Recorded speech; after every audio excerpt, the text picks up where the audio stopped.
art, you name it.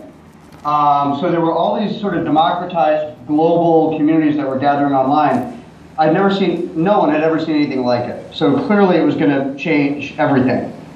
And then Napster came along, and suddenly you had 100 million people online at the same time, and that was a watershed moment for global community, and I made a movie about that. And then I started to see Bitcoin happening, and the darknet began to grow, and I made this realization back in probably 2012 that the Silk Road and all these markets and communities that were showing up on the darknet were exactly the same as the communities I saw back in the Usenet era. Only they were way, way, way bigger.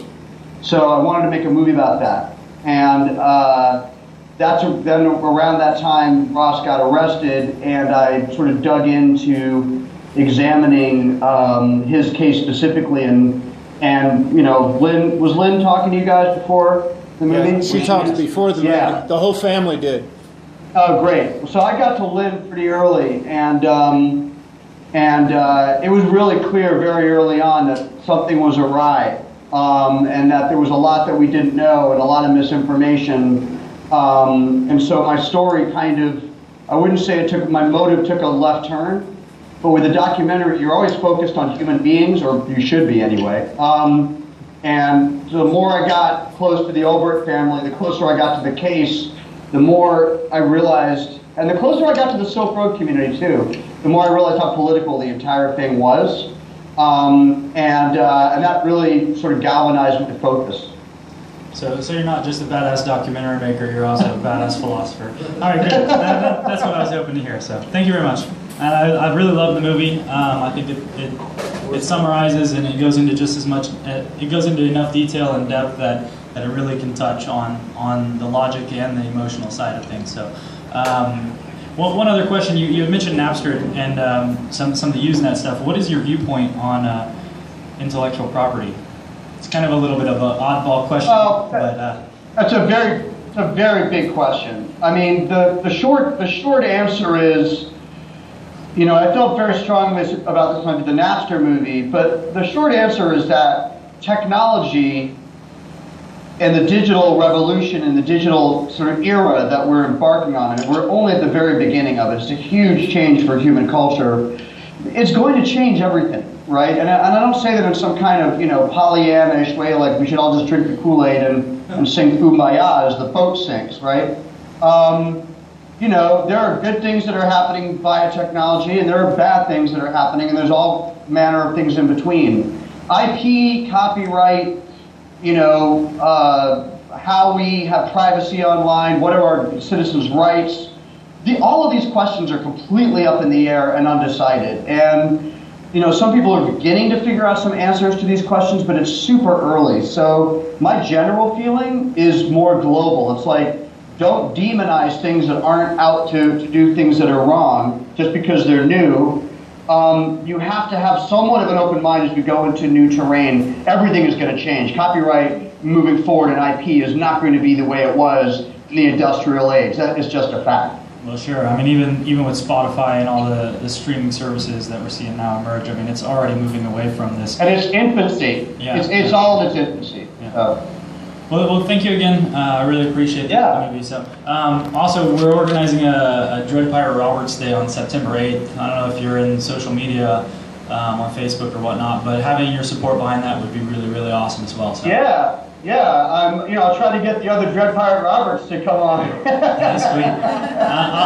I'll send you a Can you connect him to our show? What's that? Can you connect him to the crypto show and we'll have him on air? Oh yeah, we'll figure it out. I'm around. I'm actually coming to Austin to show the movie at the Alamo Draft House soon. Oh, well, get a hold of me. Get a hold of me and we'll bring you. I think in like a week and a half. Oh wow. Awesome. He can be on your show. All right. Well, then you can come in studio with us.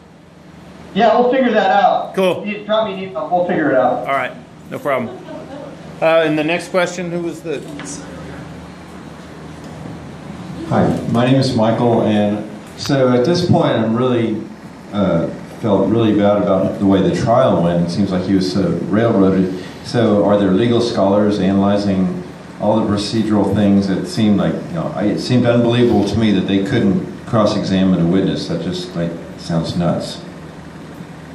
Yeah, well, I think hopefully that's what Lynn spoke to you guys about, but I think one of the best chances that the Alberts have for an appeal is just the outrageousness of the sentence. I think that, in all honesty, no matter what you think of the movie or whatever you suspect my opinion may be, I didn't really have a hard opinion one way or the other on a lot of this because I felt like there was so much that we weren't told or weren't able to get answers to during the trial.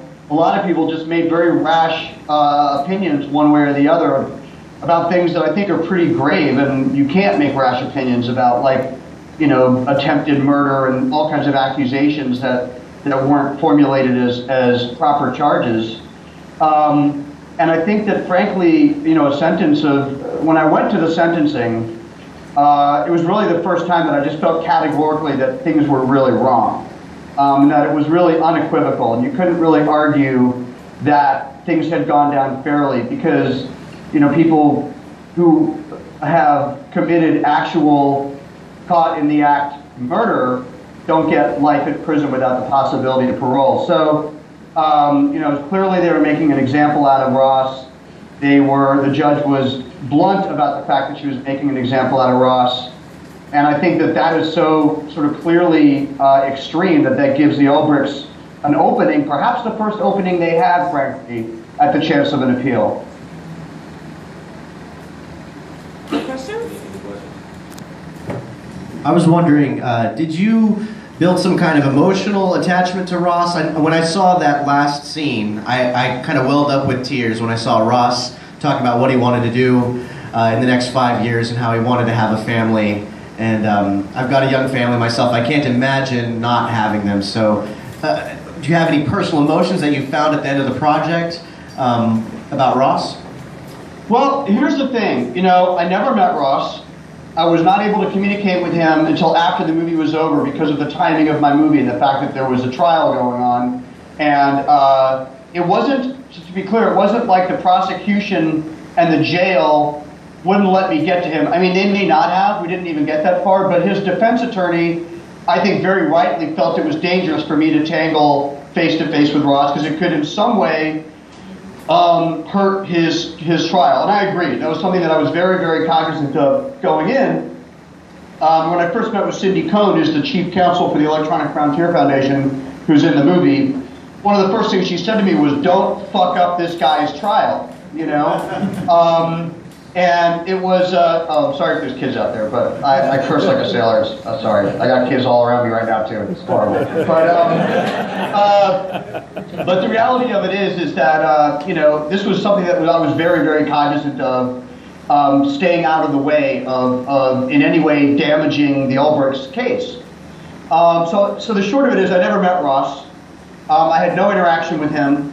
I was able to ask him questions through his mom and dad, which he answered. So I had some ability to get perspective from him. But the ending is really clear-cut in my mind. The ending is the point of that is to say, here's all the stuff we know in this movie. Here's all the stuff we don't know. There's horrible allegations. Are they true? Are they not true? We don't know. However, at the end of the day, there's a human being involved, and this is who he is, and this is what his aspirations were at this particular time, which happened to be only a few weeks before he was arrested. And then here at the very end is this guy called DPR that may or may not be Ross, and this is what this person's aspirations were, however they ended up. And the tragedy of that to me. So to me, the emotionality of this isn't so much to say Ross is a victim, Ross is a scapegoat, and he may be all of those things, but it's to say the situation in general is very tragic. And there's really no way around that, no matter who did what. The truth is the Silk Road was started with very idealistic ideals and values. And even if it got horribly corrupted, by the person who created it, we may never know the full answer to that. It started as something with a very sort of humanistic agenda. And this person, whatever happened to him, whatever he did or didn't do, is at heart a really, was at least a very well-intentioned human being with dreams and visions. And that's very, very tragic, no matter how you slice it. So I was trying to cut through all the kind of rhetoric and the sort of, and what the media does, which is once they hang somebody by the highest tree in the media, they're stripped of humanity. And it was to say, okay, maybe he did do those things, we don't know, but let's give him the humanity back, at least. Yeah. Well done. Yeah. Who else has questions? Hi, Alex. I was wondering, with your, it seems to me the sort of link between your first film and this film is this idea of decentralizing not only industry but power. And I was wondering, it seems to me to be a bit different with the rise of Napster and these things and the reaction to it being that can be controlled and actually adopted. And we see that now with the with iTunes and just how prevalent that is. But it seems to me that dark markets are definitely a different animal, and the reaction to them has been pretty draconian. We see with Ross's case, and we also see since your film came out the shutting down of many of the dark markets that took the original Silk Road's place. I'm wondering if this sort of arms race that we saw with Napster, which led to them not being able to handle it, the industry not being able to handle it and having to adopt it, if the arms race in dark markets is over, that being that Tor was the heart of a lot of it, and that being even built partly by the government itself, is there a fair comparison between the two, or is it different like I see it? It's both. It's kind of all of the above. I'm certainly not trying to say, nor do I think that they're apples to apples. There are similarities. There are differences. There are, however, striking similarities. And I did not actually even know this when I set out to make this movie, so this wasn't intentional on my part. Yes, I am very interested in decentralization. Yes, I'm interested in open source technology. I think that Amir Takai, whether you like him or not, is very brilliant and is worth listening to a lot of the time, even if it's hard to follow him. But people who know Amir are laughing. But at the end of the day, the reality of it is that Napster and the Silk Road are very, very, very, very similar. And I'll give you a short answer because I don't want to bore everybody in the audience because it's a very good question. Napster was a centralized system for two reasons. One is it created trust for the users, which is what allowed it to scale. You knew you were getting Sean Fanning or Parker or some group of specific people. Just like with Silk Road, you knew you were getting Dread Pirate Roberts. Even if you got on the Silk Road forums, and the forums are very specific, they had a philosophical ideal. You trusted that ideal. It wasn't like some of the other markets where they were just like, it's just drugs and buy and sell whatever you want, we don't care. So that helped it scale. That trust was what allowed it to scale. It was also easier to create technologically at that time. It also was the Achilles heel of both of those services. Being centralized is what allowed Napster to be shut down, and it's what allowed the Silk Road servers to be seized. And just like Napster, in the aftermath of the Silk Road, you had a proliferation of copycat markets, just like a proliferation of file sharing services with Napster that led to decentralized services. In Napster's case, it was BitTorrent, and in Silk Road's case, there are many decentralized services that are coming along. So there's two things, and they're important to Silk Road, so I will mention them.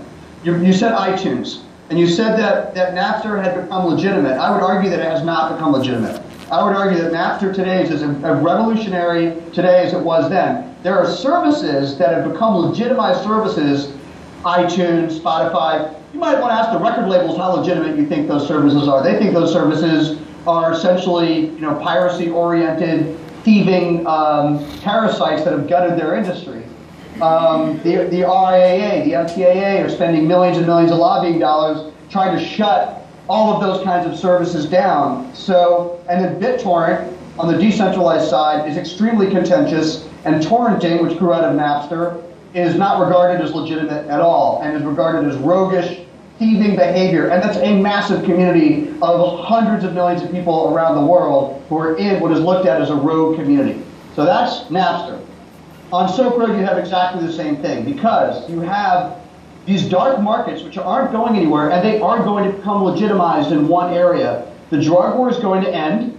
It's dying. All these old farts like Schumer, who are banging the table and stuffing their pockets with lobbying money to keep the drug war going, they're going to go away, and they're going to be replaced by people who don't do that, because it's old school behavior and it doesn't work and is a failure, right? Yeah. And so the Silk Road is radical and it's visionary, because it's going to give way to legitimate online drug services, which, mark my words, we are going to see in our lifetime. And Ross will be, maybe, hopefully he won't, but Ross may be stewing away in prison while the progeny of what he created is completely legitimate. So, you know, it's entirely possible that that's the reality that we're going to see within the next 10, 15, 20 years, if not sooner. Is there a chance it could go the other way? Cody Wilson had a video recently called the Dread Pirate Homily, where he says they put a moral man in prison. Ross, obviously, or the DPR, whoever it was, had good intentions, or at least stated good intentions, and Ross got thrown in prison for life. So does that mean that people out there are going to see that as more of a threat to them, and are going to be more less scrupulous when they create their own dark web enterprises, and maybe be more of a criminal element than Ross was?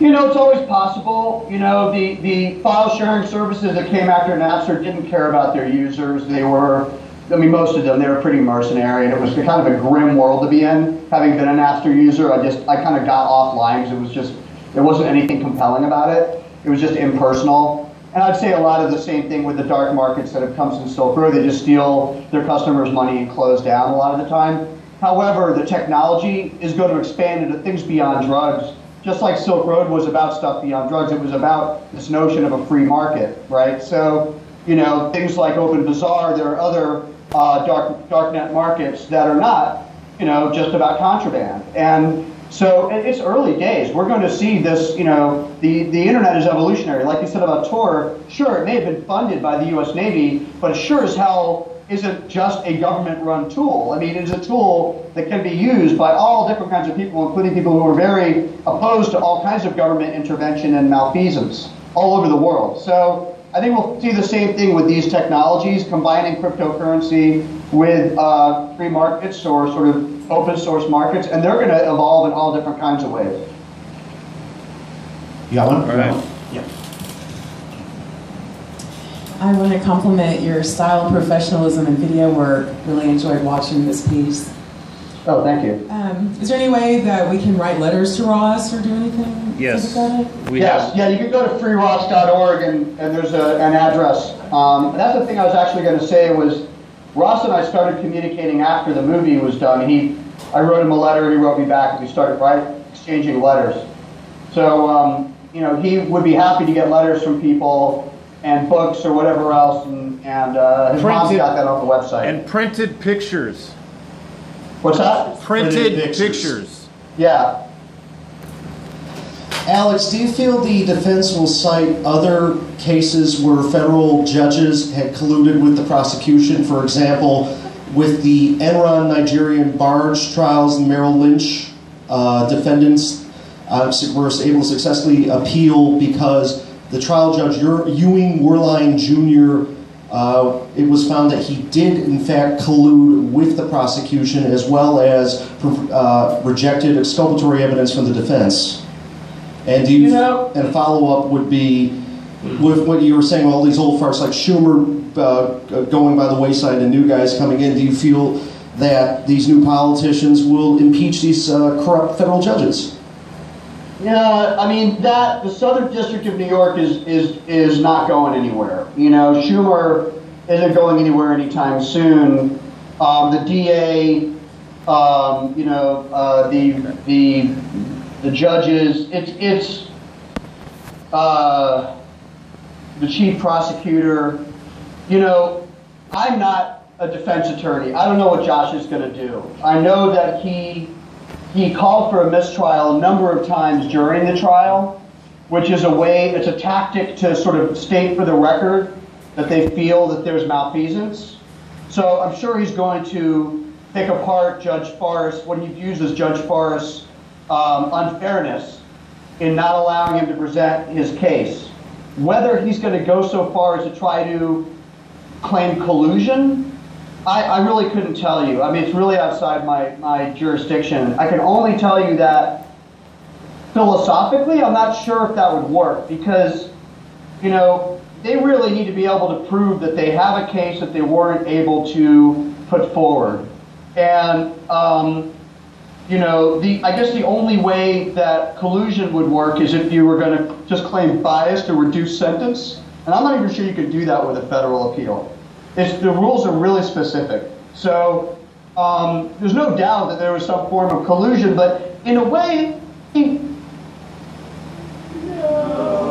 Uh-oh. They didn't like it. Great image to freeze on, right? Leland, you picked the worst questions. It's a good question. I know, I'm just kidding. We got. Oh, okay, it's connecting. Trying to reconnect.